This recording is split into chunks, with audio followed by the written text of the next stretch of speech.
দেখবেন ভাইয়া ওটাকে নিয়ে আর ঘরে দিয়ে নিলাম সমস্যা নেই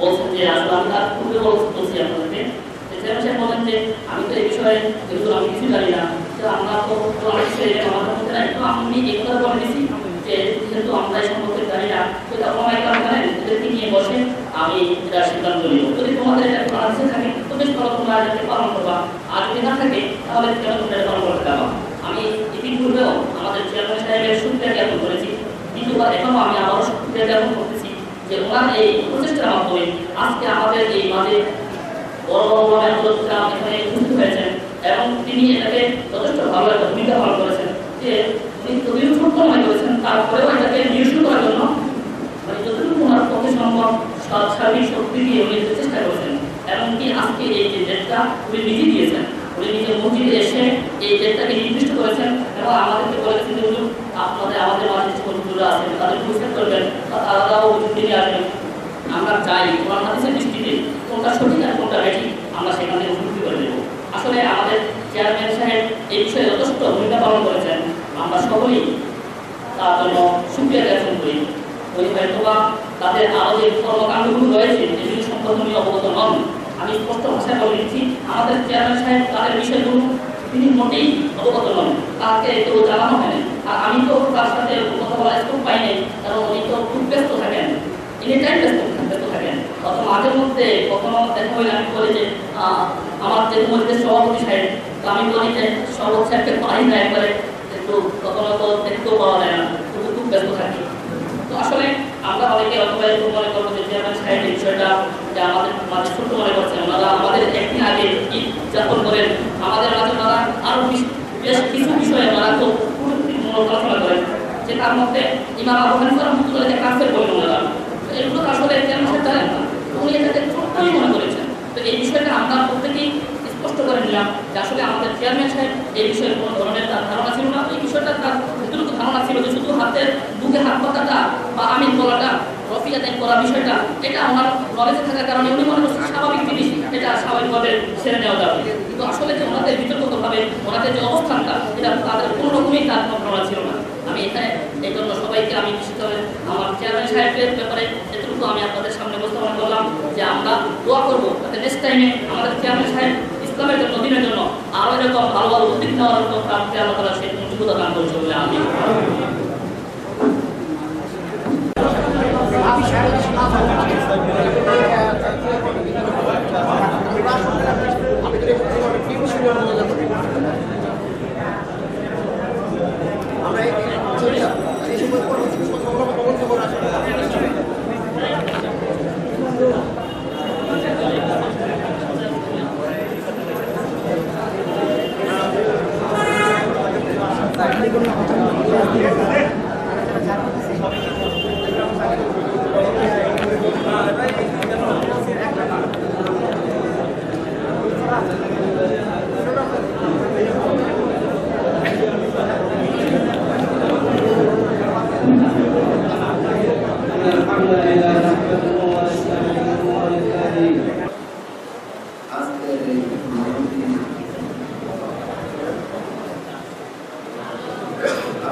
এবং বর্তমানে নামদারি গায়ে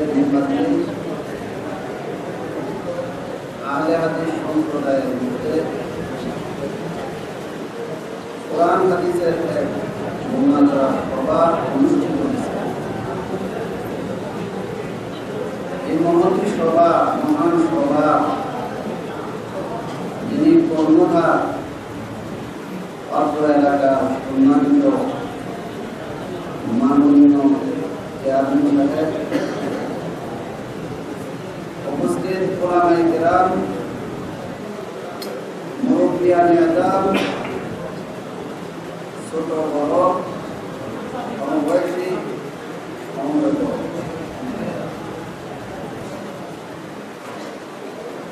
এই মুনাজারার লক্ষ্য এবং উদ্দেশ্য হল কোনটা হক এবং কোনটা না হক এইটাকে চিহ্নিত করা। এই মতবাদটা বাতিল, ওই মতবাদটা হক,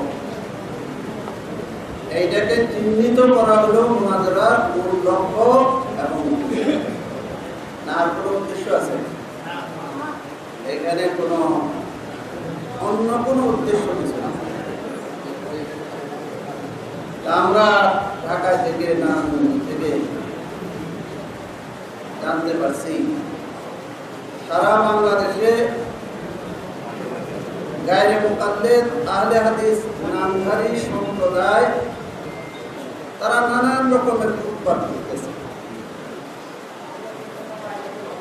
কখনো আমাদেরকে বলে আমরা মাযহাব মানার কারণে মুশরিক হয়ে গেছি। আমরা কি হয়ে গেছি? আমাদেরকে মুশরিক, তারা বইও লেখছে, অস্বীকার করতে পারবে না যে এই কথা যে বলছে তারা এটা অস্বীকার করতে পারবে না। কেবল আমিন জুড়ে বলবে আর আসতে বলবে, এই নিয়ে করবে না। তাদের সাথে আমাদের মতবিরোধ অনেক কিছু নিয়ে। প্রথম হলো মূল হলো কলমা নিয়ে। এই যে কলমা আমরা পড়ি তারা বলে যে এই কলমার অস্তিত্ব কোরআন হাদিসের কোথাও নেই।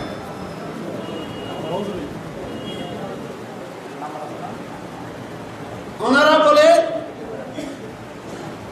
নামাজের মধ্যে জোরে আমিন বলতে হবে, আস্তে আস্তে আমিন বলে। আমরা নানান রকমের তিরস্কার করে তারা জায়গায় জায়গায় তিরস্কার করে। ওনারা বলে নারী এবং পুরুষের নামাজ একই ধরনের হবে, দুই রকম হইতে পারে। নারী পুরুষের নামাজ কি হইতে একরকম। আর পুরুষদের এরকম রুকুর মধ্যে যাইয়া হাত ধরে আলগা রাখে, নারীরা শরীরের লোকে লাগাইয়া রাখতে পারবে না। পুরুষরা যেরকম আত্মাইয়াতের মধ্যে পায়ের গোড়ালির উপরে বসে, মহিলারা এইভাবে বসতে হবে। নারী এবং পুরুষের নামাজের মধ্যে ব্যবধান করা যায়। এইগুলির উপরেও তারা বই লেখছে, লেখা আবার এইগুলি কেউ কিনে নেয় দেশে। এইগুলি বাসের মধ্যে, ট্রেনের মধ্যে, রাস্তায়, চৌরাস্তায় তারা বিনা পয়সায় এগুলি দিতে হচ্ছে। এই নিয়ে এরকম ধরনের নানান রকমের ঘটনা হয়। তারা কোরআন হাদিস পথে প্রমাণ করবে তাদের এই মতবাদ হক, আমরা সবাই আহলে হাদিস হয়ে যাব। আর যদি প্রমাণ করতে না পারে, তাদের দলবল শুদ্ধ তওবা করিয়া এই তাদের মতবাদ ত্যাগ করিয়া আহলে সুন্নাত ওয়াল জামাত তথা হানাফি মাযহাবের অন্তর্ভুক্ত হইতে হবে। বাংলার জমিনে ফিতনা করার কোন সুযোগ নেই। এই দল থেকে আসছে, কিভাবে আসছে, এই উপরে আলোকপাত করার জন্য আপনাদের সকলের সুপরিচিত যারা হাফেজ মাওলানা মুফতি সৈয়দ নূর সাহেব আমাকে নির্দেশ দিয়েছেন। ওনার সেই নির্দেশ আমলের জন্য আমি অল্প সময় আপনাদের সামনে আলোচনা রাখবো। 1857 সালের ঘটনা অনেকেই জানেন, ওলামায়ে কেরাম, শিক্ষিত ভাইয়েরা অনেকেই জানেন। এদেশে ইংরেজ আসার পরে যখন প্রায় 100 বছর অতিক্রম হয়, এরপরে ওলামায়ে কেরাম একত্রিত হয়ে ব্রিটিশ খেলাফ আন্দোলন শুরু করে। সেই আন্দোলন ছিল 1857 সালে। সেই যুদ্ধে বর্ণিত বিজয় পরাজয়ে পরিণত হয়। এরপরে ব্রিটিশরা বিভিন্ন রকম কলাকৌশল আনতে থাকে। লম্বা ইতিহাস আমি খুব সংক্ষেপে বলবো, একটু খেয়াল করে শোনার জন্য অনুরোধ জানাবো। বিশেষ করে আমার এলাকার স্থানীয় যে সমস্ত শিক্ষিত ভাইয়েরা আছেন, মুরব্বিয়ানেরা আছেন, আপনাদেরকে বিশেষ অনুরোধ জানাবো। 1857 খ্রিস্টাব্দে ব্রিটিশ খেলাফ আন্দোলনের পরে মুসলমানরা যখন আবার তাদের অর্জিত বিজয় পরাজয়ে রূপান্তরিত হয়, তখন ব্রিটিশ বাহিনী এই আলেম ওলামাদের উপরে অত্যাচারে নিষ্ঠুরভাবে এদের উপরে চালায়। যে ঢাকায় আমরা বসবাস করি, আপনাদের মানিকগঞ্জ এক সময় ঢাকার ভিতরে ছিল, এখনো ঢাকারই অংশ। এই ঢাকার যে Bahadur Shah park, Victoria park, এই পার্কের ইতিহাস আপনারা জানেন, এখনো পার্ক বিদ্যমান। এই পার্কে কোনো এক সময় এই 1857 খ্রিস্টাব্দের পরে একাধিক আলেমকে, একজন দুজন আলেম না 40 জন আলেমকে ফাঁসিতে ঝুলায় 1 সপ্তাহ পর্যন্ত লাশ ঝুলায় রাখা হয়। উদ্দেশ্য কি ছিল? ওলামায়ে কেরাম যেন ব্রিটিশের বিরুদ্ধে আন্দোলন না করে। বিভিন্ন কলাকৌশল আঁকতে থাকে যে কিভাবে এই আন্দোলনকে স্থিমিত করা যায়, স্বাধীনতা আন্দোলন যেন তারা না করতে পারে, আমাদের রাজত্ব চিরস্থায়ী ভারত উপমহাদেশে কিভাবে হয়। Divide and rule, divide and rule. মুসলমানদেরকে পরস্পরে কি করো, দলে দলে বিভিন্ন গ্রুপে গ্রুপে গ্রুপবন্দি করে দাও, দলে দলে সাধারণ সাধারণ জিনিস নিয়ে তাদের ভিতরে মতানৈক্য সৃষ্টি করায় দাও। এতেই তাহলে তোমরা তোমাদের রাজত্ব চালাতে পারবে, কামিয়াব হতে পারবে। ভারত উপমহাদেশের চিরস্থায়ী তোমাদের রাজত্ব চলতে থাকবে। এক কাজ তোমরা এই করো, আরেক কাজ তোমরা এই করো যে তোমাদের একজন নবী ওখান থেকে তৈরি করো, যে ভাষাভাষী হবে হিন্দুস্তানের, ভারত উপমহাদেশের ভাষায় কথা বলবে, ওই দেশের লোক হবে, রক্ত মাংস তাদের হবে, কিন্তু তার দেহ দিমাগটা, তার মন মস্তিষ্কটা হবে তোমার আমার গোলাম। 3 নম্বর, কিছু বীর ও মাশায়েখ এমন পয়দা করো যে বীর ও মাশায়েখরা হবে ওই বংশোদ্ভব, ভারত উপমহাদেশের বংশোদ্ভব হবে, ঠিক কথা বলবে তারা তাদের ইসতিলাহি কোরআন এবং হাদিসের পরিভাষায়, কিন্তু ভেতরগত দিক দিয়ে তারা হবে আমাদের দালাল। এই 3 কাজের জন্য 3 ব্যক্তিকে বেছে নেওয়া হয়। এই জ্বলন্ত ইতিহাস আহলে হাদিস পরস্পরের দ্বন্দ্ব সৃষ্টি করার জন্য সর্বপ্রথম যে কাজটা করা হয়, হিন্দু মুসলমান এর আগে ইসলাম এদেশে আসছে, ভারত উপমহাদেশ সিন্ধু প্রদেশ ফাতা করছে, বিজয় করছেন কাসেম, মোহাম্মদ বিন কাসেম রহমতুল্লাহ আলাইহি। সেই ইতিহাস আপনাদের কম বেশ অনেকের জানা, পুরা বলা সম্ভব না কারো পক্ষে, না অত স্মরণ রাখা সম্ভব, না এই অল্প সময়ের ভিতরে প্রকাশ করা সম্ভব, বোঝানো সম্ভব। অর্থাৎ প্রথম শতাব্দীর থেকেই ইসলাম এদেশে আসছে, প্রায় 800 বছর পর্যন্ত মুসলমানদের শাসন চলছে। দেশ হিন্দুস্তান, স্থান হিন্দুদের, হিন্দুস্তান এটা ফার্সি শব্দ, হিন্দু স্থান পড়ে, কিন্তু শাসন মুসলমানদের ছিল। 700-800 বছর পর্যন্ত মুসলমানরা শাসন করছে এই দেশ, কিন্তু কোনো হিন্দুর লিখিত ইতিহাসে কথা নেই, কোনো বৌদ্ধ খ্রিস্টানের লিখিত ইতিহাসে কথা নেই যে কোনো জায়গায় সাম্প্রদায়িক দাঙ্গা ঘটছে, হিন্দু মুসলমান পারস্পরিক কোনো গণ্ডগোল লাগছে, আর লোক মারা গেছে, কারো মাথা ফাটছে, হাত ভাঙছে, সাধারণ কোনো বিবাদ ঘটছে। এই 800 বছর মুসলমানদের শাসনে এর ইতিহাসের কোনো নমুনা নেই। কিন্তু ব্রিটিশ 100 বছর শাসন করার পরে যখন তাদের বিরুদ্ধে আন্দোলন উঠছে, তখনই তারা মুসলমানদের বিরুদ্ধে প্রথমেই মুসলমান হিন্দুদেরকে খেপিয়ে তোলে।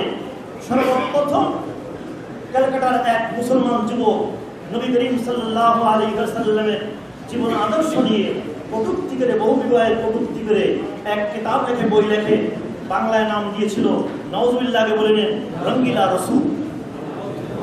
রঙ্গিলা রসুল, নাউজুবিল্লাহ, রাসূল করিম সাল্লাল্লাহু আলাইহি ওয়াসাল্লামের বহু বিবরণে এই শুরু হলো। পারস্পরিক দ্বন্দ্ব সৃষ্টি করার প্রথম কাজ তারা এই করে। দ্বিতীয় নম্বরে, মুসলমানদের ভিতরে কিছু লোক এরকম বেছে নেয়, নজির আহমদ বাটালভিকে এই কাজের জন্য বেছে পায়, এই লোককে বেছে নেয়। এই লোকই সর্বপ্রথম পাঞ্জাবের এক গ্রামের এক মসজিদে আমিন জোরে বলে। কোথেকে পাইলাম, কোথায় পাইলাম? এরপরে কিছু আলেমের শরণাপন্ন হয়, এরপরে কিছু আলেমকে ডেকে দেয়, কিছু আলেমকে ভাতা দেয়, কিছু আলেমকে পয়সা করে দিয়ে, এই এক পুরা দাস্তান, পুরা ইতিহাস। কাকে কত পয়সা দিয়ে কিভাবে করে নেয় সেই ইতিহাসটা শুধু মুখের ইতিহাস না, চলন্ত ইতিহাস যদি কেউ এখন দেখতে চায়, এর বাস্তবতা দেখতে চায়, এখনো বিদ্যমান। আমি সকালবেলা দুপুরবেলা এক জায়গায় আলোচনা করতে গিয়ে একথা বলতেছেন, আমার সঙ্গে কি ঘটনা ঘটছে, আমাকে কত টাকা দিয়ে কিনতে চাইছে, আমি আমার কিছু বন্ধুবর্গের সাথে জানাচ্ছিলাম। এই আহলে হাদিস ভাইয়েরা কত টাকা আমাকে অফার দিচ্ছে, কি কাজের বিনিময়। আল্লাহ এই আহলে হাদিসদেরকে বেছে নেয়, এরা আমিন সর্বপ্রথম শুরু করে ইসলাফি মাসলাকি দিয়ে আমিন দিয়ে, দ্বিতীয় নম্বর মাসলা শুরু করে ইমামের পিছনে তেরাত জোরে হবে না আসতে হবে, তৃতীয় নম্বর মাসলা শুরু করে হাত পাতা কোথায় হবে, বুকের উপরে হবে, বুকের নিচে হবে না নাভির নিচে হবে, কোথায় হবে। এরপরে এই বিভিন্ন ছোটখাটো যেগুলি মাসলা নিয়ে পড়ে ইখতিলাফ, নামাজ হাত ছেড়ে দিয়ে পড়লেও হয়, হাত বেঁধে পড়লেও হয়, কিন্তু এই মাসলাগুলিকে তারা এমনভাবে প্রকাশ করে, আমিন কেউ যদি জোরে না বলে তার সম্পর্কে আহলে হাদিসরা ইহুদি পর্যন্ত ফতোয়া লিখছে। আমিন যদি কেউ না বলে তার নামাজও হয়ে যায়। দুনিয়ার সমস্ত ওলামায়ে কেরাম একমত, যদি আমিন বিলকুল না বলে, কি বলেন, কি মনে করেন নামাজ হবে কি হবে না? সূরা ফাতিহা ফরজ, আমিন তো সূরা ফাতিহার অংশ না, সূরা ফাতিহা না পড়লে নামাজ হবে না, কিন্তু আমিন না বললে ইহুদি হয়ে যায় কিভাবে? যদি কেউ নামাজই না পড়ে সে ইহুদি হয় না, তারপরে মুসলমান থাকে, কিন্তু আমিন না বললে ইহুদি হয়ে যায়। ফতোয়া খেলা দেখছেন? ফাতিহা বা কুরআন নামাজই পড়ে নাই, সে মুসলমান কিনা বলেন? এরাও বলে মুসলমান, কিন্তু আমিন না বললে কি হয়? আরেক দলকে বেছে নিছে, জানেন গোলাম মোহাম্মদ কাদিয়ানীকে, তাকে বানাইছেন নবী, তার পেছনে ব্রিটিশ বহুত পয়সা খরচ করছে। আরেক দলকে বেছে নিছে আহমদ রেজা খান বেরেলভি, মানুষ মরার পরে 3 দিন মিলাদ একটা করতে হবে, 40 দিন একটা করতে হবে, বাৎসরিক একটা করতে হবে, উরুস করতে হবে, এই করতে হবে, তা করতে হবে, পীরের মাজারে উরুস করা লাগবে, এই করা। এই আমাদের দেশে একদল মাঝবান্ডারি আছে না নাই? আছে। কোথেকে আসছে এরা? কোন মদিনার না, এরা হিন্দুস্তানের, সব পাঞ্জাবের। আর এই আহমদ রেজা খান বেরেলভির বংশধররা যারা এখনো আছে, 1 শতাব্দী অতিক্রান্ত হয়ে যাচ্ছে, এখনো পর্যন্ত তারা ব্রিটিশের দেওয়া আছে জাগির, শত শতকের পর জাগির তার বংশধররা এখনো ভোগ করতেছে। যদি কেউ এটাকে তদন্ত করতে চায়, এখনো পার্শ্ববর্তী দেশ হিন্দুস্তানে গিয়ে এটা তদন্ত করা সম্ভব। আসল কথায় সেই 3 দলকে বিভক্ত করে দিয়ে মুসলমানদের ভিতরে এমন একটা অবস্থা সৃষ্টি করছে, সেই যে স্বাধীনতার আগুন জ্বলতেছিল, এই জ্বলন্ত আগুন আবার নিভে যায়, এই স্বাধীনতা অর্জন হতে আরো 100 বছর পিছিয়ে যায়। 1857 অর্জিত স্বাধীনতা কিছু তার কারণে আবার কি হয়ে যায় না, সাত হয়, আবার সেটাকে পুনর্জীবন দিতে আর 100 বছর লেগে যায়। 1947 সন 14 আগস্ট পর্যন্ত অপেক্ষা করতে হয় এই জাতিকে। আহলে হাদিসদের সম্পর্কে ইতিহাস পড়লে আশ্চর্য হবে, এরাই হলো সেই সম্প্রদায় যারা নিজেদের নাম আহলে হাদিস, আহলুল হাদিস, এটা কোরআনেও নাই, হাদিসও নাই। হাদিসে আহলে হাদিস বলে, আহলুল হাদিস বলে যাদেরকে বোঝানো হয়েছে, তারা হলো ওই সমস্ত মুহাদ্দিসিনে কেরাম যারা হাজার শত শত নয়, 2-1 নয়, শত শত নয়, হাজার হাজার নয়, লক্ষাধিক হাদিস কণ্ঠস্থ করে রাখতেন। সেই সমস্ত সম্প্রদায়কে বলা হতো আহলুল হাদিস। যেমন নাকি আজকাল আমাদের দেশে হাফেজ বলা হয়, কাদেরকে বলা হয়? যারা কোরআনের পাঠ হিফজ করে। সে জামানায় আহলুল হাদিস বলা হতো ওই সমস্ত বিজ্ঞ বিচক্ষণ আর কি বলে আপনার মেধাবী উলামায়ে কেরামকে, যারা লক্ষ লক্ষ হাদিস তাদের স্মৃতিপটে গেঁথে রাখতে পারত। শুধু হাদিস না, হাদিসের সনদ সহকারে। সনদ কি জিনিস তাহলে বেদনটা বুঝবেন, উলামায়ে কেরাম তো আমার সে ভালো জানেন।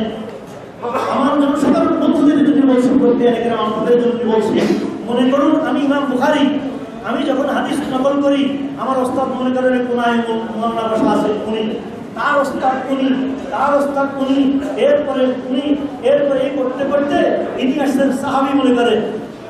ইমাম বুখারী যখন কোন হাদিস বয়ান করেন, আমাদের ইমাম বুখারী মনে করেন কিছু সময়ের জন্য বোঝার জন্য বলছি, ওখান থেকে শুরু করেন ইমাম বুখারী, ওখান থেকে শুরু করেছেন, তার ওস্তাদ এইভাবে আস্তে আস্তে ইনি আসছেন সাহাবী। এই সাহাবীর থেকে নকল করেন, এরপরে সাহাবী বলেন ক্বালা রাসূলুল্লাহ সাল্লাল্লাহু আলাইহি ওয়াসাল্লাম। এই ঘরে ইমাম বুখারী রাহমাতুল্লাহ আলাইহি, এটাকে সনদ বলে।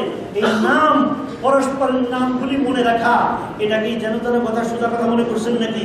প্রত্যেক হাদিসের সঙ্গে এই সিলসিলায়ে সনদ মনে রাখা, এই সমস্ত লোক যারা ছিল, যারা এই কাজ করতো, এই কাজে পারদর্শী ছিল, এই পরিমাণ মেধাদের ছিল, তাদেরকে বলা হতো মুহাদ্দিসিন ইকরাম, তাদেরকে বলা হতো আহলুল হাদিস।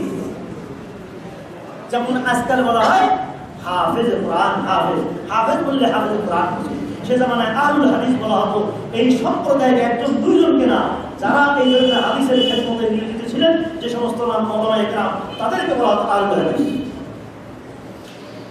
এরা আহলে হাদিস নাম, নিজেদের নাম, এদের নাম হিন্দুস্তানে প্রচার হয়েছিল গায়রে মুকাল্লিদ। এরপরে লা মাযহাব, এরপরে এদের নাম প্রচারিত হয় ওয়াহাবি। কিন্তু যেই এদের নাম ওয়াহাবি প্রচারিত হয়, এই এদের খুব টেনশন ধরছে। কেননা তখন ওয়াহাবি বলে সৌদি আরবে আব্দুল ওয়াহাব নামে কি, তার যে সম্প্রদায় ছিল ব্রিটিশের বিরুদ্ধে, এবং তার সঙ্গে ইমান আকিদা কিছু বাহ্যিক তাওহীদ এবং রিসালাতের ক্ষেত্রে হিন্দুস্তানের উলামায়ে ইকরাম, দেওবন্দি উলামায়ে ইকরামের সঙ্গে কিছু মিল ছিল। এই কারণে হিন্দুস্তানি উলামায়ে ইকরামকেও ব্রিটিশ সরকার ওয়াহাবি খিতাব দিয়ে রাখছিল। যারা আন্দোলনের সক্রিয় অংশগ্রহণ করত, তাদেরকে ওয়াহাবি বলে আখ্যায়িত করা হতো। এদেরকে যখন জনগণ ওয়াহাবি বলা শুরু করলো, তখন এরা মারাত্মক ভয় পেয়ে গেল, না জানি ব্রিটিশ আমাদেরকে আবার এই দলভুক্ত বোঝে কিনা। সেই জন্যই তারা রানী এলিজাবেথের কাছে যে দরখাস্ত লিখেছিল, রানী এলিজাবেথকে কি বলে আখ্যায়িত করেছিল, কি শব্দ তারা ব্যবহার করছে, ওই পুরা দরখাস্ত আমার কাছে সংরক্ষিত আছে। তাদের হাতের লেখার না ছাপানো আছে, ওইটা পরস্পর সূত্রে নকল হয়ে আসছে। উলামায়ে ইকরামকে আমি তথ্য বলে দিই, উলামায়ে ইকরাম তো জানেনি, তালেব ইলমদেরকে বলে দিচ্ছি। আমার ওস্তাদ বরাহে রাস ওস্তাদ হযরত মাওলানা মুহাম্মদ আমিন সফদার কারবী রাহমাতুল্লাহি আলাইহি কিতাব লিখেছেন মজমুআয়ে রাসায়েল। মজমুআয়ে রাসায়েলের সম্ভবত দ্বিতীয় বা তৃতীয় জলদের ভিতরে উনি এই ইতিহাস লিখছেন এবং বলছেন তারা যে আবেদন করছিল রানী এলিজাবেথের কাছে, রানী ফার্স্ট এলিজাবেথের কাছে, তারা যে আবেদন লিখছিল যে আমাদের নাম ওয়াহাবি না বলা হোক, আমাদের নাম লা মাযহাব, ওয়াহাবি না বলা হোক, আর লা মাযহাব অথবা গায়রে মুকাল্লিদ নয়, আমাদের নাম আহলে হাদিস বলা হোক, আমাদেরকে এই উপাধি দেওয়া হোক। ব্রিটিশ সরকারিরা সরকারি কাগজপত্রে অনুমোদন করে। এখন বলেন, এটা কি মদিনার স্বীকৃত নাম না রানী এলিজাবেথের স্বীকৃত নাম? ঐতিহাসিক তথ্যে বলেন, বাস্তবতা এই কথা বলে, এটা কোনো আল্লাহর নবীর দেওয়া নাম না। আল্লাহর নবীর দেওয়া নাম আহলুল হাদিস বলে মুহাদ্দিসিন ইকরাম তাদেরকে বুঝাইছেন। তার নাম গন্ধ পরিমাণ এদের ভিতরে নাই।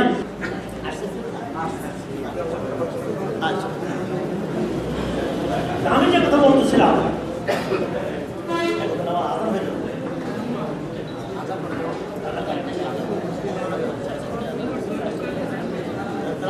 সময় দিয়ে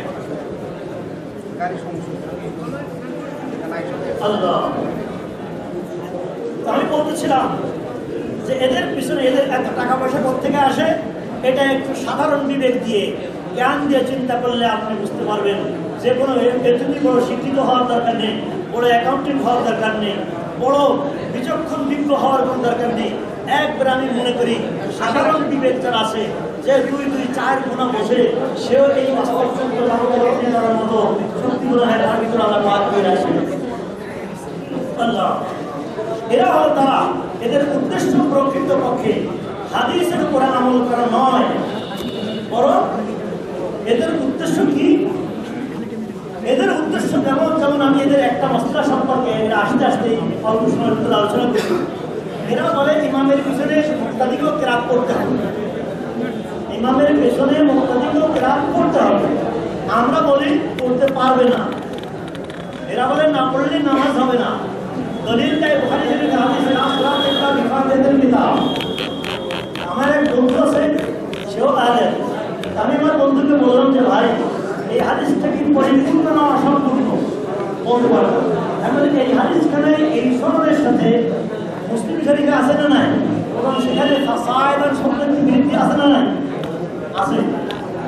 ফাসায়েদান মানে আরো কিছু।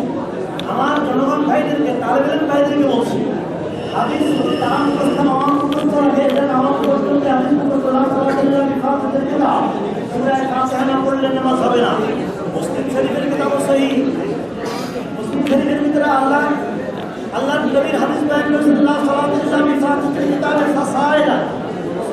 ফাতিহা এবং তার সাথে আরো কিছু না করলে নামাজ হবে না। সূরা ফাতিহা কিভাবে পড়তে হয় আরেকটা সুন্দর শুনতে হবে এবং মুক্তাদির উপর দায়িত্ব কিনা বলেন।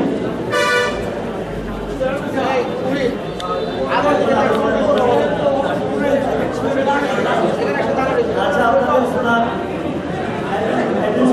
এখন আদান হবে কাজে আমার বক্তব্য শেষ।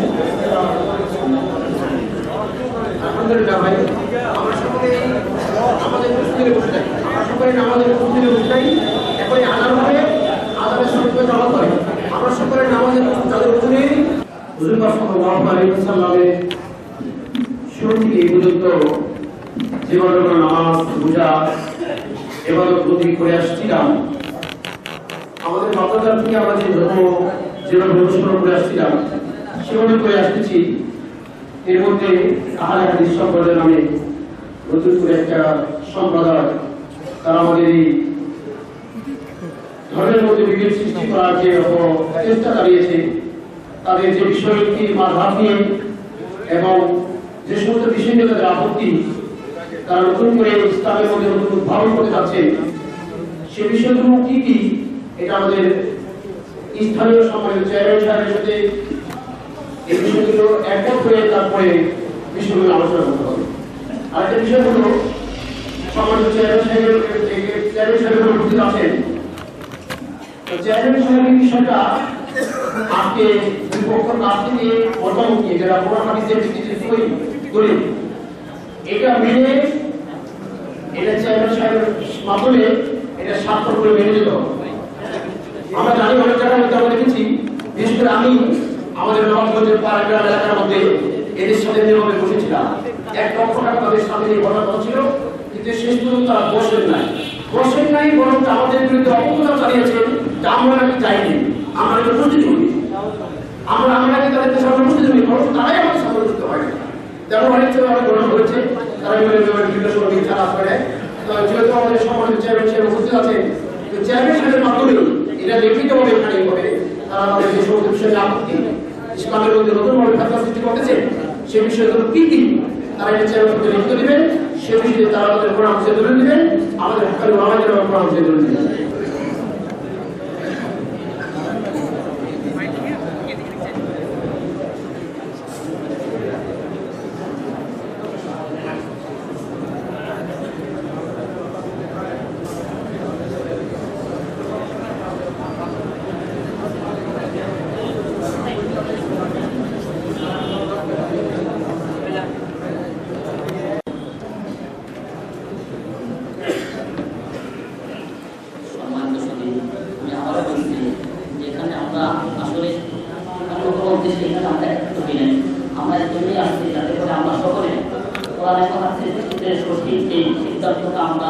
নিজেরা সঠিকভাবে নিয়ে আমরা কাজ আমল করতে পারি। এজন্য সকলের কাছে সুবিধার অনুরোধ করবো, আমরা এই বিষয়ে কোনো কথা বলবো না। এটা যেহেতু আমাদের আহলে হাদিস সাইডের পক্ষ থেকে ওলামায়ে আসছেন, তারা আমাদের সামনে কোরআন হাদিসের ভিত্তিতে কথা বলবেন। আমাদের এখানে উপস্থিত রয়েছে ওলামায়ে কেরাম, ওনাদের মাঝে যারা কথা বলার সিদ্ধান্তে সর্বশেষ আমাদেরকে একটা রেজাল্ট দিবেন। যেহেতু আমাদের চেয়ারম্যান মহোদয় উনি উপস্থিত আছেন, তো আশা করি আমরা ইনশাআল্লাহ এখানে আমাদের কোনো সমস্যা হবে না। এবং পাশাপাশি আমাদের চেয়ারম্যান সাহেব এখানে আমাদের যেহেতু প্রশাসনিক সাইডে উপস্থিত করেছেন, যাতে করে এখানে কোনো রকম কোনো অন্যায় আচরণ দূর করতে না পারে।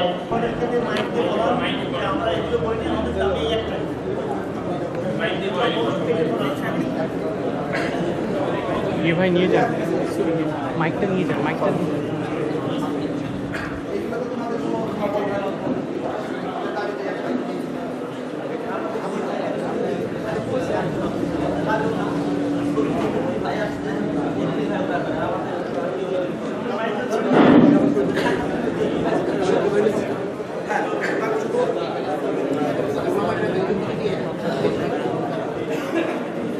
আলহামদুলিল্লাহ, সবাই বলে আলহামদুলিল্লাহ।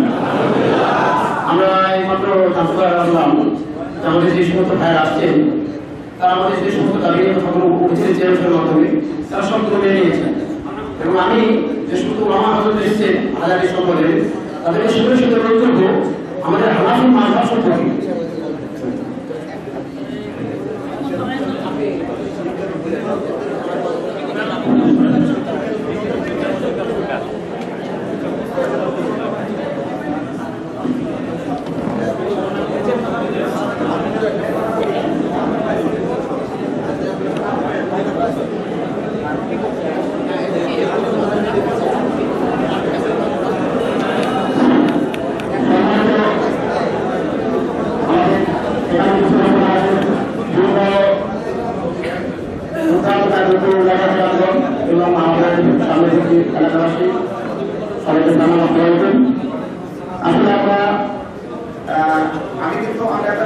একটু ধরে নিই।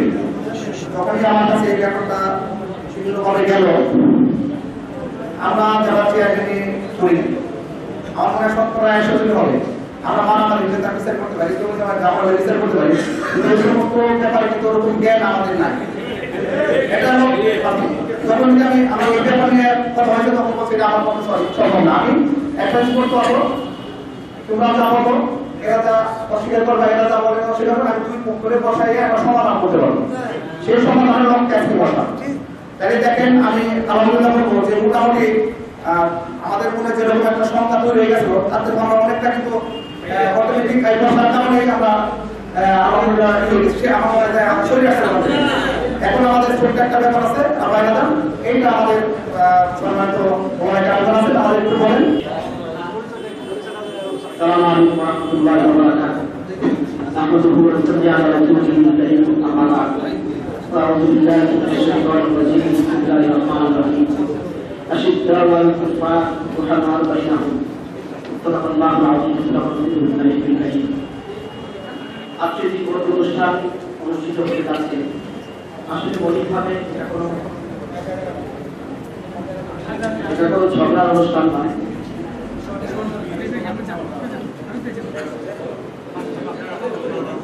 এটা মৌলিকভাবে মোনাজারা মৌলিক উদ্দেশ্য হচ্ছে একটা বিষয় প্রকাশিত হওয়া, যে বিষয়টা নিয়ে আমাদের মধ্যে বিভেদ আছে বা সন্দেহ আছে, সেই সন্দেহ দূর করার জন্য মোনাজারা, ঝগড়া করার জন্য না।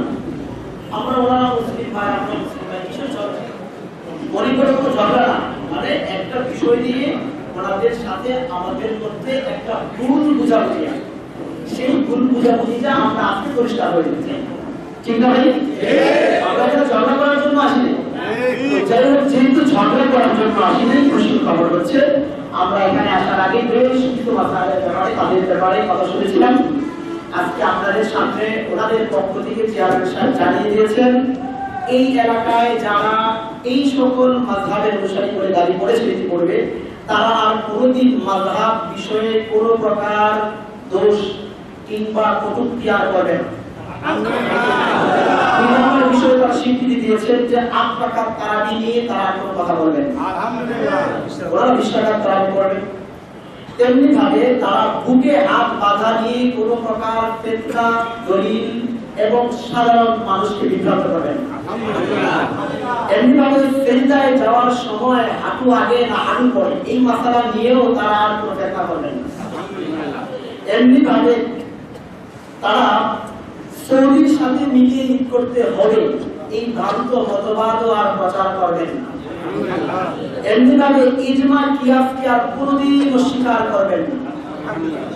এমনি ভাবে তাবলীগ জামাত বেদাত, ফাজাইলে আমাল এর মাঝে শিরিক আছে, ফাজাইলে হজে শিরিক আছে এবং ফাজাইলে সাদকাতে শিরিকি ঘটনা আছে, এরকম অপপ্রচারও কোনোদিন করবেন না। আলহামদুলিল্লাহ। এমনি ভাবে ঈদের নামাজ আরো তাকবীর করে আর অপপ্রচার করবেন না।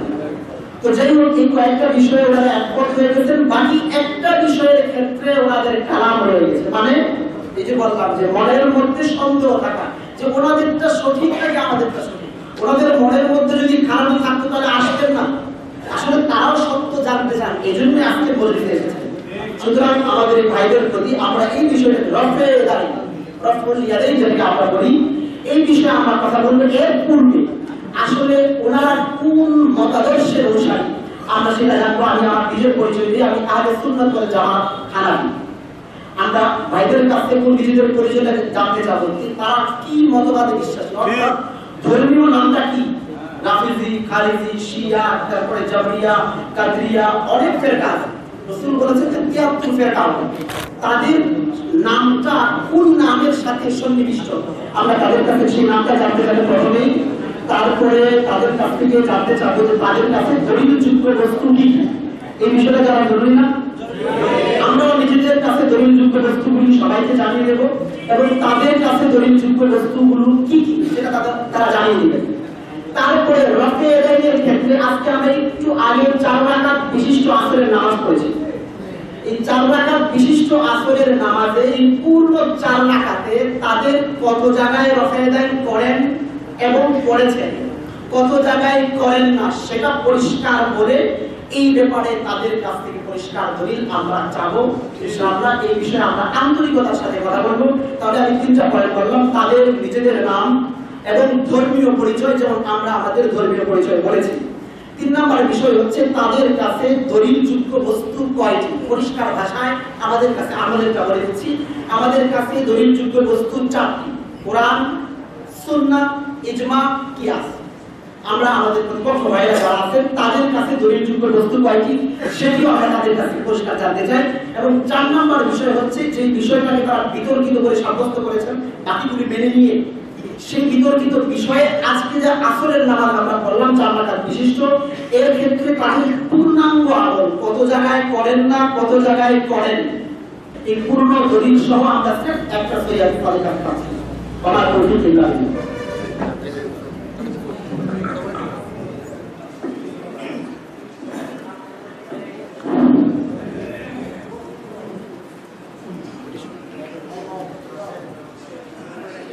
السلام عليكم ورحمة الله وبركاته. إن الحمد لله نحمده ونستعينه ونستغفره ونعوذ بالله من شرور أنفسنا ومن سيئات أعمالنا. من يهده الله فلا مضل له ومن يضلل فلا هادي له. وأشهد أن لا إله إلا الله وحده لا شريك له وأشهد أن محمدا عبده ورسوله. أما بعد فإن خير الحديث كتاب الله وخير الهدي هدي محمد صلى الله عليه وسلم وشر الأمور محدثاتها وكل محدثة بدعة وكل بدعة ضلالة وكل ضلالة في النار. فأعوذ بالله من الشيطان الرجيم. بسم الله الرحمن الرحيم. إنما المؤمنون إخوة فأصلحوا بين أخويكم. صدق الله العظيم.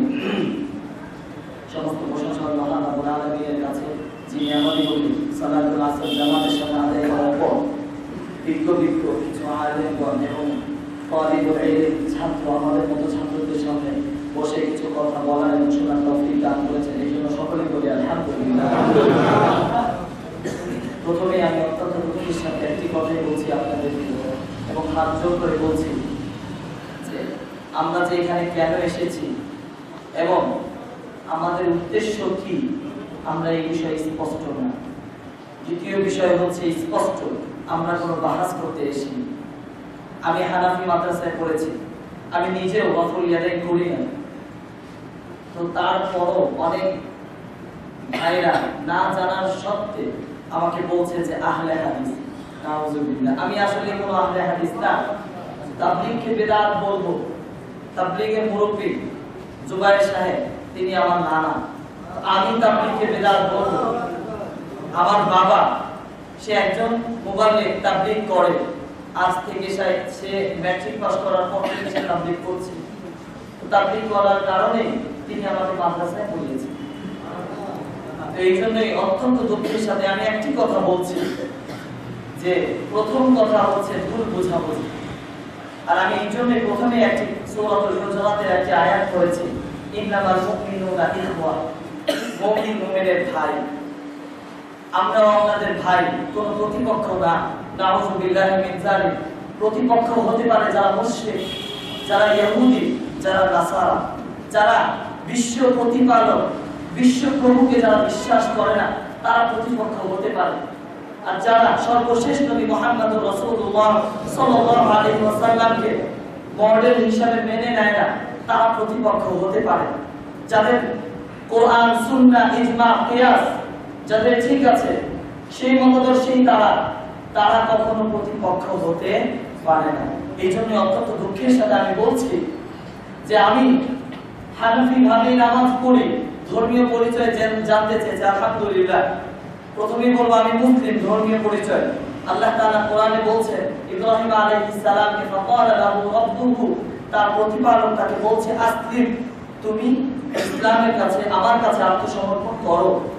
তারপর ইব্রাহিম আলাইহিস সালাম বলছিলেন আসলামতু লিরাব্বিল আলামিন, আমি আল্লাহর কাছে আত্মসমর্পণ করলাম। শুধু তাই না, কোরআনে একটি আয়াত রয়েছে ওয়ামান আহসানু কওলান মিম্মান দাআ ইলাল্লাহ ওয়া আমিলা সালিহান ওয়া ক্বাল ইন্নানি মিনাল মুসলিমিন। এই জন্যই আমি শুধু বলছি আমার প্রথম পরিচয় হচ্ছে মুসলিম, দ্বিতীয় পরিচয় আপনারা যেহেতু জানতে চেয়েছেন আমি একজন হানাফি, তৃতীয় আর জানতে চেয়েছেন যে আমি বাহাস করতে, প্রথমেই বলেছি আমি বাহাস করতে আসিনি। চেয়ারম্যান সাহেব গত কিছুদিন আগে আমি এসেছিলাম, আমাকে বলেছিল যে কয়েকজন আলেমের সাথে কথা হবে এই বিষয়। তো আমি মনে করলাম যে মুমিন পিছনে থাকলে অনেক কথা হয়, আর আল্লাহ তাআলা সুস্পষ্টভাবে গীবতকে হারাম করেছেন, গীবত করতে নিষেধ করেছেন। আর আমাদের মুমিন মুসলিমদের মধ্যে সবচেয়ে বড় সমস্যা এটাই। এই জন্য আমি বলছি ইন্নামাল মুমিনুনা ইখওয়া, মুমিনের ভাই। হয়তোবা আমাদের কোনো ভাই কেউ বলে ফেলেছে যে মাযহাব মানা যাবে না, কোরআনে নেই, হাদিসে নেই, আমরা যদি তাদেরকে একটু মুমিন ভাই হিসেবে তাদেরকে একটু বুঝিয়ে বলে দিই, আলহামদুলিল্লাহ ক্লিয়ার হয়ে গেল। তো প্রথম কথা হচ্ছে আমি কোনো বাহাস করতে আসিনি। আল্লাহর রাস্তে আমাকে মনে করবেন না যে আমি আহলে হাদিস। আমার আপনি জানতে চান আমি কোথেকে দাওরা পাস করেছি? হাটাজারি থেকে। তো হাটাজারি কি কোনো আহলে হাদিস মাদ্রাসা? তো আমি অত্যন্ত দুঃখের সাথে একটি কথা বলছি যে কিছুক্ষণ আগে কোন এক ভাই না যাওয়ার কারণে, তার দোষ বলছি না, তিনি সামনেই আছে, তিনি বলছিলেন যে আহলে হাদিসের পক্ষ থেকে এসেছে। নাউজুবিল্লাহ, আহলে হাদিসের এবং কোন মিডিয়ার কোন লোক আমাকে চিনে না, তো আমি কি করে আহলে হাদিস হই? আর আলহামদুলিল্লাহ আজ পর্যন্ত আমি কখনো বলিনি আমি আহলে হাদিস। নাউজুবিল্লাহ, আমি কখনো এটা বলিনি। এই জন্যই বলছি আল্লাহর ওয়াস্তে ভুল বুঝলে আমাকে এখানে বলে দিবেন, আমি আলহামদুলিল্লাহ সাথে গ্রহণ করব। আর চতুর্থ বিষয় হচ্ছে রাফুল ইয়াদাইনের বিষয়ে আমার কোনো কথা নেই। রাফুল ইয়াদাইন ইমাম আবু হানিফা রাহিমাহুল্লাহ তার মাযহাবে তিনি করছেন, ঠিক আছে, এটা সহিহ হাদিস রয়েছে, তিরমিজিতে হাসান সহিহ হাদিস রয়েছে, এই ব্যাপারে আমার কেন কারো কোনো কথা বলার শক্তি নেই? কারণ আতিউল্লাহ ওয়া আতিউর রাসূল, আল্লাহর কথা মানতে হবে, রাসূলের কথা মানতে হবে। যদি রাসূল রাফুল ইয়াদাইন না করে আর এটা যদি সহিহ হয়ে থাকে আর আমি যদি এর বিরুদ্ধাচরণ করি, তো আমি কি করলাম? রাসূলের বিরুদ্ধে গেলাম। এই জন্যই বলবো অত্যন্ত দুঃখের সাথে যে মুমিন ভাই রূপে গ্রহণ করবো আমরা, চাই সেটা আমি হোক, চাই সেটা যেই ভাই হোক। কোনো এক ভাই বলছে এক পর্যায়ে যে আপনাদের সামনে আছে যে মাযহাব মানি না, তো কেন বলেছে তাকে আমরা শোধরে দিই, যেহেতু ভাই আর যেহেতু সে এক আল্লাহর বিশ্বাসী, বিশ্ব প্রতিপালকের সে বিশ্বাসী, তার কাছে কোনো ইলাহ নেই একমাত্র আল্লাহ ছাড়া, তার তাওহীদ একটি, তার মুহাম্মদুর রাসূলুল্লাহ তার সর্বশেষ নবী। তো কথা থেকে একটু করবো না, আমাকে সবাই মাফ করবে। আর এখানে অত্যন্ত ভুল বুঝাবুঝি হচ্ছে, এই জন্য আমি আজকে এখানে শেষ করছি। আর রাফুল ইয়াদাইনের বিষয়ে আমার কোনো কথা নেই, আমি এখানে শেষ করছি। সাল্লাল্লাহু তাআলা আলা নবিয়িনা মুহাম্মদ ওয়া আলা আলিহি ওয়া সাহবিহি আজমাইন। সুমন ভাই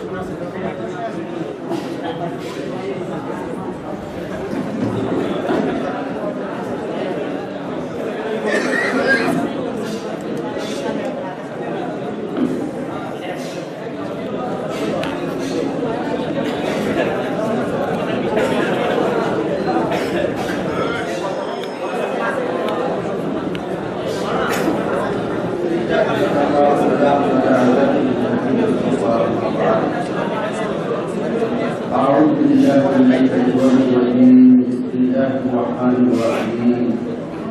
اهدنا الصراط المستقيم. আমাদের আজকের মজলিসের মধ্যমণি অত্র এলাকার এবং অত্র ইউনিয়নের সম্মানিত চেয়ারম্যান সাহেব, ওলামায়ে কেরাম, মুরব্বিয়ানে আযম, ছোট বড় সমবয়সী উপস্থিত ভাইরা, উনি যেটা পরিচয় দিচ্ছেন আমি অনুরোধ করব আপনি আহলে হাদিসের জন্য বরাদ্দকৃত চেয়ারটা ছাড়া আমাদের হানাফিদের চেয়ারের মধ্যে একটা বসে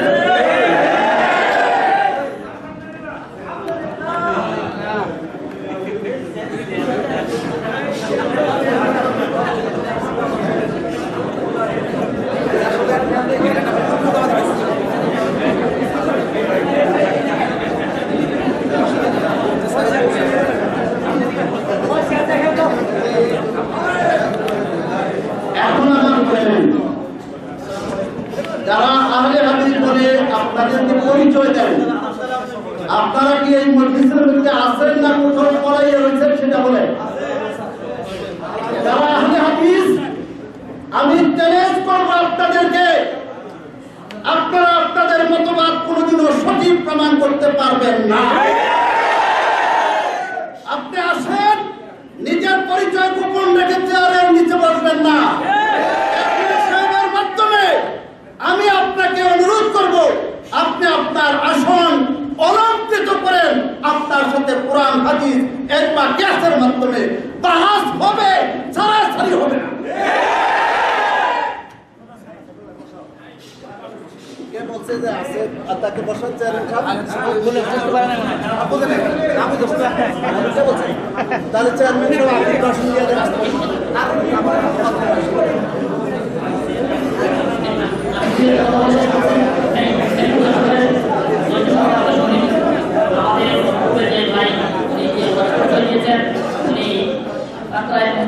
আমাদের সকলের সম্মানিত মন্ত্রী জুবাইর সাহেবের নাতি, ওনার নানা পরিচয় দিয়েছেন।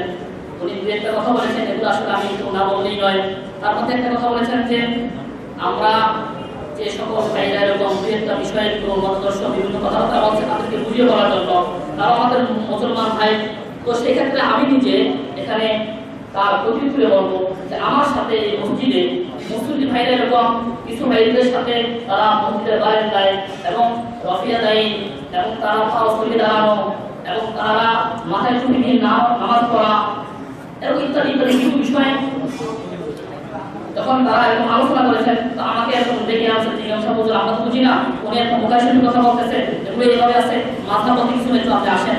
আমি দেখলাম যে এখানে একটা গন্ডগোল হবে, এই জন্য আমি আসতাম, আসিয়া তার সাথে আলোচনা করতাম, জিজ্ঞাসা করতাম, পরিচয় নিতাম, আপনি কোন মাদ্রাসায় করছেন, কোথায় থাকেন, কি করেন, তুমি কোনো মাদ্রাসায় করেন না। তো যাই হোক, সর্বশেষ তাকে জিজ্ঞাসা করতাম যে আপনি কোন মাযহাবের, কোন বলতেন যে কোনো মাযহাব কি, মাযহাব কোনো কোরআন হাদিসে নাই, রাসূল কোন মাযহাবের না, এই কথা প্রশ্ন করছেন। তো আমি তাকে বললাম যে ভাই আপনি রাসূল কোন মাযহাবের এই প্রশ্ন করলেন, আপনি কোরআনের সম্বন্ধে কোন ধারণা আপনার নেই, তাহলে আপনি এইটা মাযহাব কি জিনিস, মাযহাব কোন কি ধরনের এটা আপনার ধারণা নেই। আপনি যে নামাজ পড়লেন যেভাবে, এই নামাজ পড়ার পর বিদে কোথায় পেলেন, বলেন যে এটা রাসূল সাল্লাল্লাহু আলাইহি ওয়াসাল্লাম নামাজ পড়ছেন যেভাবে আমি ঠিক সেইভাবেই নামাজ পড়লাম। আমি বললাম যে রাসূল কি টুপি দিয়ে নামাজ পড়লেন, রাসূল কি শার্ট গায়ে দিয়ে নামাজ পড়লেন, রাসূল কি প্যান্ট পরিয়ে নামাজ পড়লেন। এরপরে তিনি বললেন যে আচ্ছা আমার এই নামাজটা বুখারী শরীফের মধ্যে আছে, এইভাবে নামাজ পড়া আছে। বললাম আপনি হাদিসটা বলেন, বলেন যে হাদিসটা আমি বাংলা বলতে পারবো। আমি বললাম বুখারী শরীফের মধ্যে বাংলা কোনো হাদিস নাই। যাই হোক, এরকম ভাই কার সাথে বিভিন্ন সময় কথাবার্তা, তো তার এই ধরনের কথা বলা। তো তিনি এক নম্বর বলেন যে রাসূল কোন মাযহাবে ছিলেন, এই একটা কথা। আরেক সময় এক ভাইকে এটা উপস্থিত আছেন অনেকে, যে আমাদের উপস্থিত আছেন, তো তাদেরকে জিজ্ঞাসা করা হচ্ছে, তো তিনি বলেন যে আপনি এইভাবে নামাজ পড়ে বুঝতে যাবেন। এবং তখন এটা নিয়ে বাড়াবাড়ি হয়েছে এবং তার সাথে খুব কথা কাটাকাটি হয়েছে মসজিদের বারান্দায়। আমি ওই সময় এসে তাকে সেখান থেকে সরিয়ে দিয়ে তাকে এখান থেকে নিয়ে আসছি যে নামাজ পড়ে তুমি চলে যাও, কথা তলাতলি করো না। যাই হোক, তখন একটা বিষয় গেল। আরেকটা বিষয় হচ্ছে যে আরেকবার সাথে এখানে নামাজ পড়তে গিয়ে আমাদের কৃষিয়ার সাহেবের সাথে তার হাতের সাথে হাত লাগছে, কনি লাগছে এবং পা সরিয়ে দাঁড়াইছে।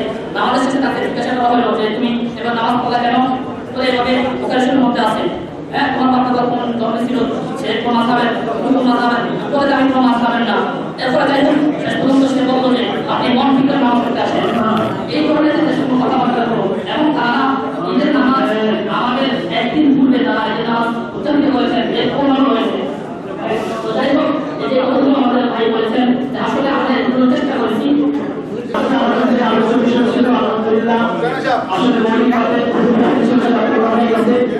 আমাদের এর মধ্যে এই এলাকার মধ্যে আমরা এই কথা বলতে পারি যে মাযহাব এবং এত সংশ্লিষ্ট কোনো মাসাইল নিয়ে কেউ আর কোনো কথা বলবে না।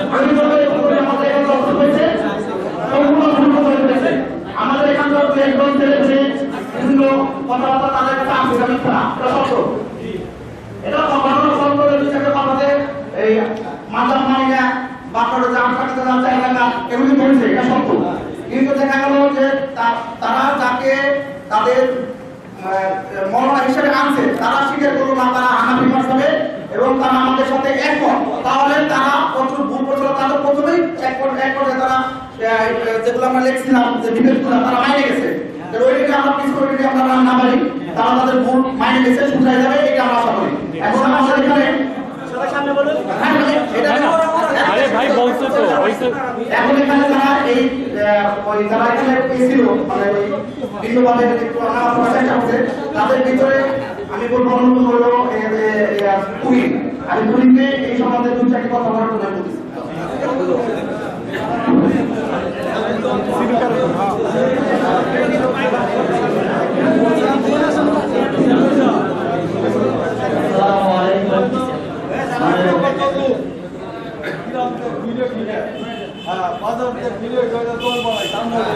তার কাছ থেকে মাসিক চা দেওয়া নেই এই দলে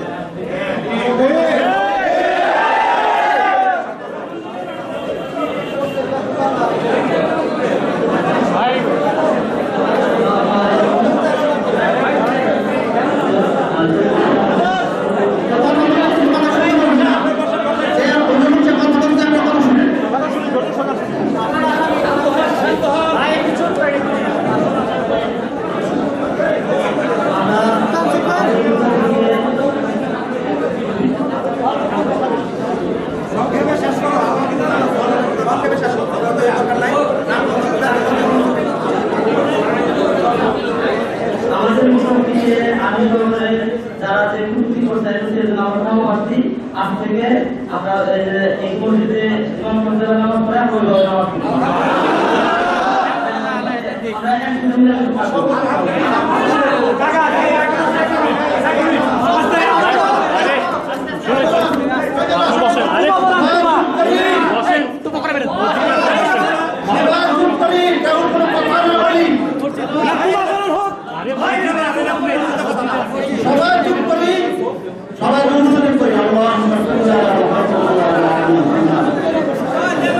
এখানে সম্মানিত চেয়ারম্যান সাহেব আছেন এবং প্রশাসনের লোক আছেন, কেউ যাতে কোনো উত্তেজনামূলক কোনো কথাবার্তা না বলি।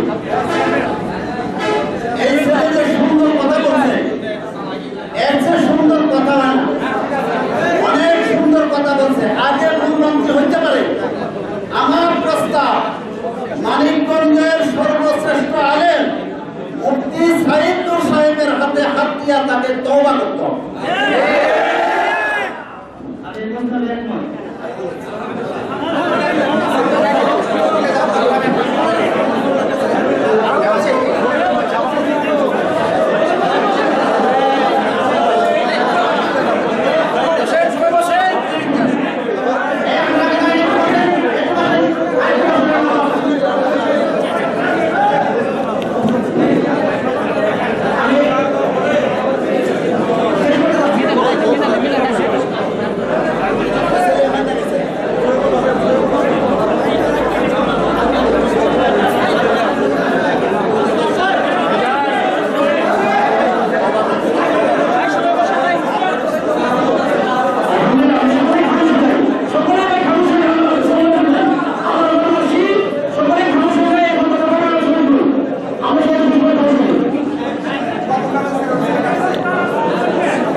কথা বলবে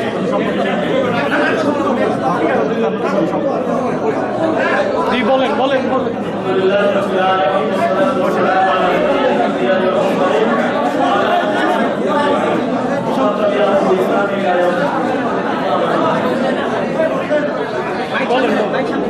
বলেন ভাই আমরা একটু চুপ করি, একটা কথা শুনি, আপনি করবেন। মানে আসলে আমাদের যে ভাইরা ভুল করছে, ভুলটা কোথায় করছে সেটা দেখতে হবে। ভুলটা কোথায় করছে সেটা দেখতে হবে। যদি বলেন সে রফিয়াদিন করে ভুল করছে, তাহলে কি শাফির অনুসারীরা ভুল করতেছে? তা না, রফিয়াদিন করে ভুল করে নাই তারা। আহলুল বিল হাদিসের সুন্নাহ সম্মত পন্থা অনুসরণ করে নাই। হাদিস অনুসরণ করব, সুন্নাহ অনুসরণ করব, কিন্তু সুন্নাহ অনুসরণও আমাকে সুন্নাহ সম্মত পন্থায় করতে হবে। সুন্নাহ সম্মত পন্থা কি ছিল? সুন্নাহ সম্মত পন্থা এই ছিল যে রাসূল কারীম সাল্লাল্লাহু আলাইহি ওয়াসাল্লাম থেকে যে সমস্ত বিষয়ে একাধিক পদ্ধতি বর্ণিত হয়েছে, সাহাবায়ে কেরাম সেগুলো নিয়ে যেহেতু বিভিন্ন দেশে গেছে, এই কারণে কিছু কিছু বিষয়ে একটু মত পার্থক্য করেছে।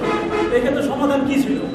সমাধান এই ছিল যে এলাকায় যে সুন্নাহ অনুসারে আমল চলতেছে, যে মত অনুসারে আমল চলতেছে, সেখানে সেই সুন্নাহ অনুসারে আমল করা উচিত, অন্য সুন্নাহ অনুসারে আমল করা উচিত না, অন্য সুন্নাহ প্রচার করারও দরকার নাই। কেন দরকার নাই?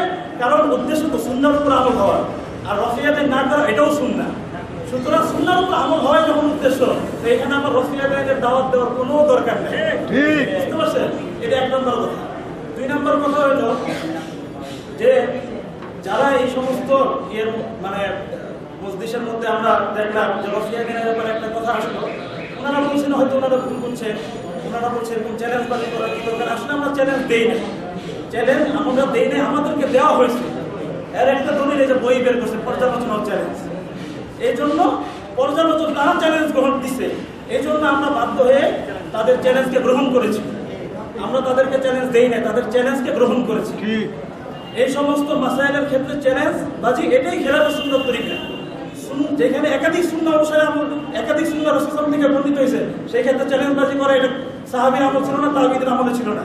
একটা দলিল শুনেন, হাসান বসরি রাহমাতুল্লাহ বিখ্যাত একজন তাবী, বহু সাহাবীর সাক্ষাৎ পাইছে, বহু সাহাবীকে দেখছে। তামহিদ ইবনে আব্দুল্লাহ মুয়াত্তা মালিকের অনেক বড় 30 খণ্ডের সরা, ওইখানে হাসান বসরি থেকে 52 নম্বর আছে। উনি বলছেন আমি এক জায়গায় দেখছি অনেক সাহাবীর রফিয়াদান করতো, আবার আরেক জায়গায় দেখছি ওইখানে সাহাবীরা রফিয়াদান করতো না, কিন্তু তারা কেউ অন্য অঞ্চলে গিয়া নিজের সুন্নাহ প্রচার করতো না, তাদেরকে পেরেশান করতো না। এটা হলো সুন্নাহ সম্মত পন্থা। তো যেখানে আমরা এখানে যারা রফিয়াদান ছাড়া আমল করতেছে, তারাও সুন্নাহর উপর আমল করতেছে, সুতরাং এখানে ভিন্ন সুন্নাহ প্রচারের কোনো দরকার নেই। যারা নিয়তে করছে, আমি বিশ্বাস করি তারা হাদিসের মহব্বতেই করছে, হাদিসের মহব্বতেই করছে, কিন্তু তাদেরকে বুঝতে হবে যে হাদিস অনুসরণেরও সুন্নাহ সম্মত পন্থা আছে। আপনি যদি এখান থেকে সৌদি আরবে যান, সৌদি আরবে গিয়া আমরা আপনাকে এই অনুমতি দিব না যে ওইখানে গিয়ে আস্তানি প্রচার করো, ওইখানে গিয়ে রফিয়াদের তরকের প্রচার করে, এই অনুমতি দিব না আমরা। আমাদের ওই ভাইরা অনেক সময় ইবনে তাইমিয়া, ইবনে কাইয়িম, শেখ বিন বাজ, শেখ উসাইমিনের ফতোয়া নকল করে ওরা রফিয়াদান করতে বলছেন, যেটা আমি বলতে বলছেন। ফতোয়া নকল করা হয়, কিন্তু তাদের আদর্শ কি এটা আমাদেরকে দেখতে হবে। শেখ বিন বাজের মাসলা কি ছিল? রুকু থেকে ওইটা হাত বাঁধা সুন্নাত, রুকু থেকে ওইটা আবার জান্নাত দাঁড়ায়। শেখ বিন বাজ বলছেন সুন্নাত, সুন্নাত, কিন্তু শেখ আলবানী বলছেন বেদাত, শেখ আলবানী বলছেন বেদাত। কিন্তু শেখ বিন বাজের ফতোয়া ছিল সুন্নাত, কিন্তু পরবর্তীতে এই মাসলাটা শেখ বিন বাজ যেহেতু ফতোয়া দিছে, আফ্রিকার কিছু কিছু দেশে গিয়া এটা নিয়ে হাঙ্গামা শুরু হয়েছে। ওইখানে যারা হাত উঠায় না বা হাত পাতে না, রুকু থেকে ওইটা হাত পাতেন, তারা ইনভিটেশন করে রুকু থেকে হাত পাতে রাখেন।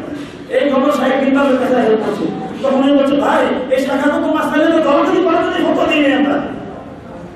দেখেন পরে এখানে আছে, ওনারাই অনুবাদ করছে, ওনারাই অনুবাদ করছে। এটা আমাদের শেষ হয়ে গেছে,